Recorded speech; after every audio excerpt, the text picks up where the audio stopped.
আসসালামু আলাইকুম রাহমাতুল্লাহি ওয়া বারাকাতুহু। সুপ্রিয় সম্মানিত দর্শক ও শ্রোতা, আশা করি মহান রব্বুল আলামিনের দয়ায় আপনারা সকলেই ভালো আছেন। সুপ্রিয় সম্মানিত দর্শক ও শ্রোতা, আজকে হযরত বিলাল হাবশী রাদিয়াল্লাহু তাআলা আনহু থেকে একটি ঘটনা বর্ণনা করব।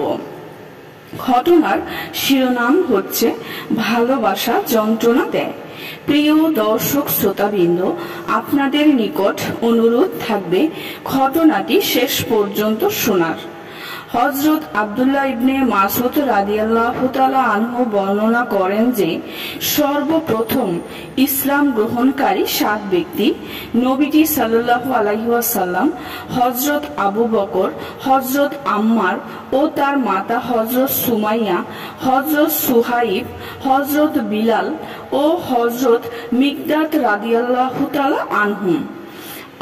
আল্লাহ তাআলা নবীজি সাল্লাল্লাহু আলাইহি ওয়াসাল্লামের হেফাজত তার চাচা জনাব আবু তালেব এর দ্বারা করিয়েছেন, আর হযরত আবু বকর রাদিয়াল্লাহু তাআলা আনহু এর হেফাজত তার গোত্রীয় লোকদের দ্বারা করিয়েছেন। বাকি সকলকে মুশরিকরা গ্রেফতার করে লৌহ নির্মিত পোশাক পরিধান করিয়ে প্রচন্ড রৌদ্রে নিক্ষেপ করত। এতে লৌহবর্ম অনেক গরম হয়ে যেত এবং সকলকেই অসহ্য যন্ত্রণা ভোগ করতে হতো। ইসলামের জন্য হযরত বিলাল রাদিয়াল্লাহু তাআলা আনহু এর জীবনের কোনো পাওয়াই ছিল না। তার গোত্রের নিকট তার কোনো মূল্যায়ন ছিল না, তবে মূল্যায়ন ছিল আল্লাহর নিকট। সুতরাং মুশরিকরা তাকে অনর্থক কষ্ট দেওয়ার জন্য দুষ্ট ও বখাটে ছেলেদের নিকট অর্পণ করত। তাকে মক্কার অলিতে গলিতে টেনে হিঁচড়ে নিয়ে বেড়াত, আর এই মৃতপ্রায় হাবশী কৃতদাস আহাদ আহাদ অর্থাৎ আল্লাহ এক আল্লাহ এক বলতে থাকতেন। মুজাহিদ রাদিয়াল্লাহু তাআলা আনহু এর এক বর্ণনায় এমনটা আছে যে মক্কার মুশরিকগণ হযরত বিলাল রাদিয়াল্লাহু এর গলায় দড়ি এঁটে মক্কার পাহাড়ে পাহাড়ে ঘুরে বেড়াতো।